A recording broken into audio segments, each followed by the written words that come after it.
Bonjour à tous, il est 12h50 dans ce stade Garrincha de Brasilia pour ce quart de finale qui s'annonce explosif entre l'Argentine et la Belgique. Bonjour Michel. Bonjour Christian, bonjour à tous.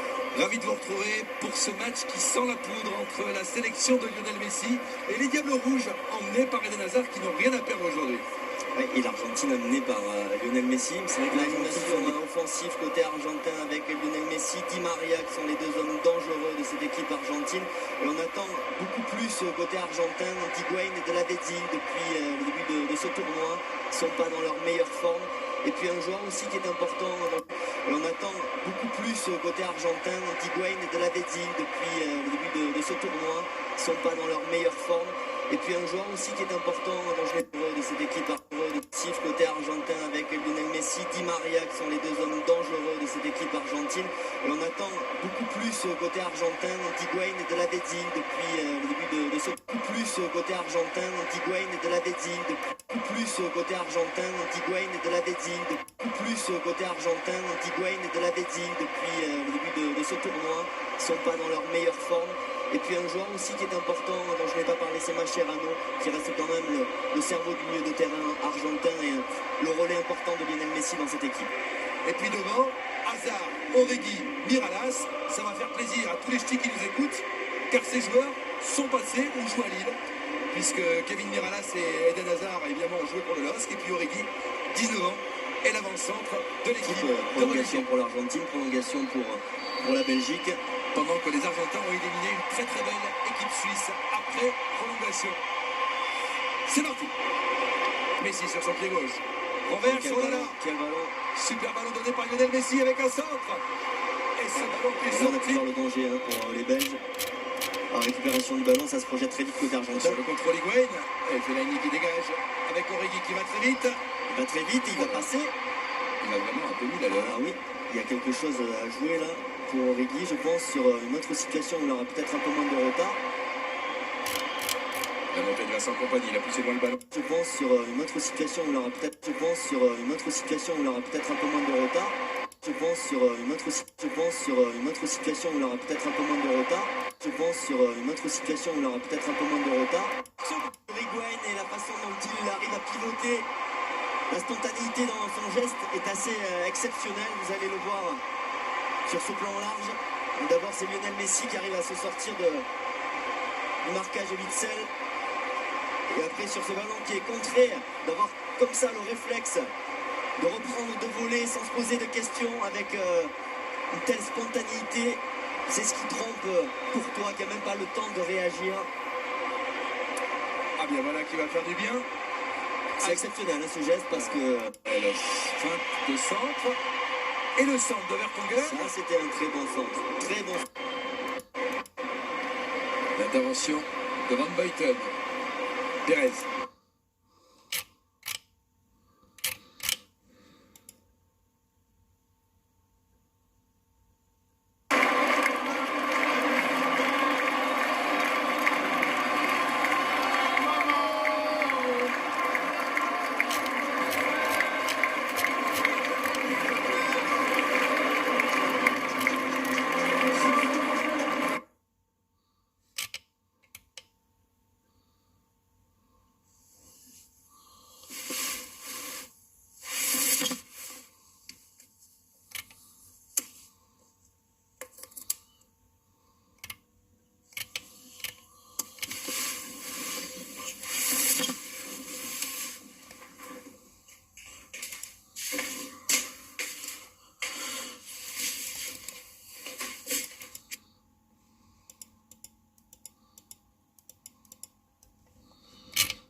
de ne pas être totalement anesthésié par le crash également.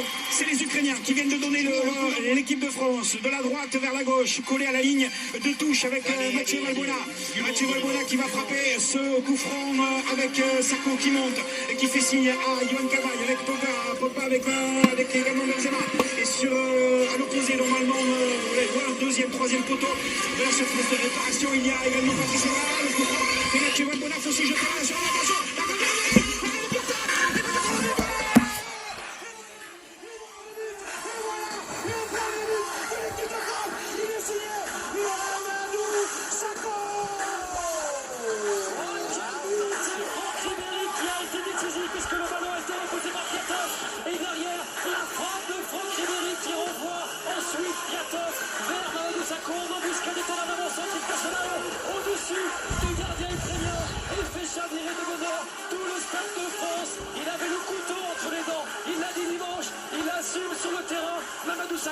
Le Parisien de naissance, exilé à Liverpool cet été, il ouvre le score et il permet à l'équipe de France de croire à l'exploit. Qui temporise pour Yohan Cabaye dans la moitié de terrain ukrainienne. On revient légèrement derrière les Mamadou Sakho qui va passer avec Yohan Sakho devant lui avec Matuidi qui va se retourner. Matuidi contre favorable récupéré par Achiridi avec le soutien d'Edmar. Attention avec Rotan, le bon tacle de Pogba, la récupération de Patrice Evra qui va la mettre en la profondeur avec Franck Ribéry qui est aux prises avec Mandiouk. Ribéry encore une fois, accélération, l'entrée, la seconde réparation, le centre de Benzema.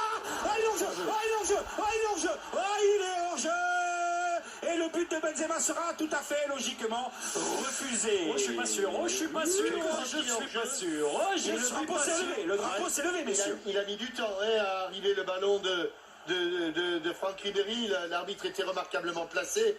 Benzema ne proteste pas. Au départ du ballon, lui, il le sait s'il est en position de hors-jeu ou pas. Et ça ne doit pas se jouer à grand-chose. Et si je vous dis que n'était pas hors jeu, aïe, il n'y a pas hors jeu. Il n'y a pas hors jeu. Il n'y a pas hors jeu. J'espère que c'est pas uniquement à lui qu'on dira à la mi-temps qu'il n'était pas hors jeu. Peut-être que monsieur l'arbitre aura aussi. Valbuena, Debuchy dans la boîte. Debuchy peut-être pour la tête de Valbuena. Non, pour la tête de Benzema. La reprise de Ribéry. Il a glissé. Pogba qui la récupère avec Evra maintenant. La frappe de Cabaye est détournée, elle est contrée. Benzema la frappe de but. Le deuxième but de l'équipe de France à la 33e minute. Les Bleus, il est 2-0. Karim Benzema était signé hors jeu. Justement, cette fois-ci, il était pas hors jeu. Il a mis au fond. La France, capitaine, revient à la hauteur de l'Ukraine après 32 minutes de jeu. C'est formidable le football. C'est absolument formidable. Mais comment peut-on être aussi différent à 4 jours ou 5 jours d'intervalle? En tout cas, l'équipe de France a refait totalement son retard. Et maintenant, il ne faut plus qu'ils réfléchissent parce que s'ils prennent un but, l'affaire est compliquée.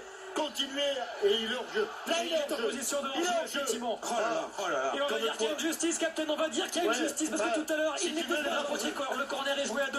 Valbuena avec Ribéry qui en a Valbuena en retrait maintenant. C'est raté, on s'est pas compris et ça revient sur Debuchy. Mais avec le ballon récupéré tout de même par l'équipe de France avec Debuchy dans la boîte, dans la surface de réparation. Pour trouver qui? Pour trouver peut-être la tête de la part de Sakho. Se gêne un peu. Varane, la frappe d'Evra. Elle est repoussée. Oh, dans les pieds de Valbuena. Oh non, dans les pieds de Pogba. Oh non, peut-être dans les pieds de but. Et le but. Et voilà. Le but de Sakho, c'est la frappe de Ribéry. Mamadou Sakho. Il a mis le but, je sais pas comment il a mis. Il a pas enlevé son maillot. Il a failli enlever son maillot. Ou quelqu'un prenait une deuxième carton jaune. Il a compris, on lui a fait signe sur le banc. On lui a fait signe sur le banc. Et 1, et 2, et 3-0. La France, au moment où on se bat, à la 72e minute, est à la Coupe du Monde. Mais attention, il ne faut pas. Et tout le banc français a exulté, tout le banc français s'est levé, a sauté sur Mamadou Sakho après une énorme tergiversation. Je vous ai dit que c'était notre tentative. Je vous ai dit que c'était notre ligne en curade. Plusieurs tentatives françaises et derrière Mamadou Sakho en embuscade qui pousse le ballon au fond des filets pour la deuxième fois. Il aura attendu un barrage. Le ballon lui rebondit sur le ballon lui rebondit, il pousse, oui. Il fait comme il veut. Il fait comme il veut et il vient sur le genou, effectivement sur le genou. Il aura attendu un barrage retour de Coupe du Monde pour marquer ses deux buts. Ils sont debout. Il est tout simplement assis. Lui, l'entraîneur, le sélectionneur, il dit des gars, c'est fini.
Chers supporters,